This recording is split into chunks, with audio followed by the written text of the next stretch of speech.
لا لا حول ولا قوة إلا بالله العلي العظيم. أعوذ بالله السميع العليم من الشيطان اللعين الرجيم. بسم الله الرحمن الرحيم. الحمد لله الذي هدانا لهذا وما كنا لنهتدي لولا أن هدانا الله. لقد جاءت رسل ربنا بالحق. الصلاة والسلام والتحية والإكرام على سيد الصلاة بالوجود سر الله في كل موجود مقتضى دائرة الوجود صاحب اللواء والحمد والمقام المحمود القادر لما سبق والفاتح لمن غلب المعلن الحق بالحق بالقاسم محمد.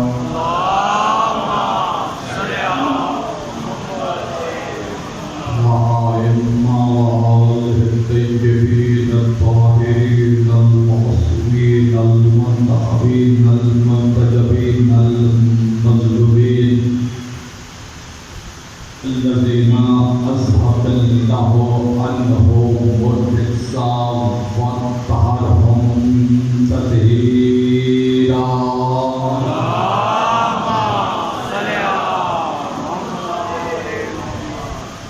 ولعن الله على كل أعداء المسلمين. أما بعد فقد قال الله تعالى في كتابه المجيد والقرآنه الحميد وقوله الحق. بسم الله الرحمن الرحيم. أفلا يتدبرون القرآن ولو كان من عند غير الله ووجدوا فيه اختلافا كثيرا. الصلاة بلند.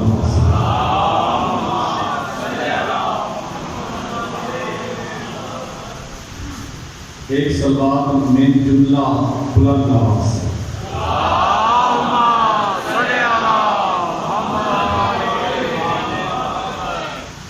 خدا سلامت رہیں، مولا کائنات کی امان میں رہیں. خالق اللہ جل نے اپنے کلام حقیقی میں 180 مرتبہ سے زائد یہ حکم دیا ہے. افلا یتدبرون القرآن افلا یتفکرون القرآن. اگر سمٹ کے بیٹھے بیٹھے تو شریعی تقدس کا ماحول وجود میں رہتا ہے. خالق اللہ جل بار بار ارشاد فرما رہا ہے اپنے کلام حقیقی میں افلا یتدبرون القرآن افلا یتفکرون القرآن. کیوں نہیں قرآن میں تدبر کرتے؟ کیوں نہیں قرآن میں تفکر کرتے؟ بار بار خالق کہہ رہا ہے قرآن میں غور کرو، قرآن میں فکر کرو، اس لیے کہ میرا قرآن غور و فکر کا نام ہے، حفظ کرنے کا نام نہیں ہے. بھائی جان، خالق لم یزل ہمیں بار بار سوچنے کا، غور کرنے کا، فکر کرنے کا، تدبر کرنے کا حکم دے رہا ہے.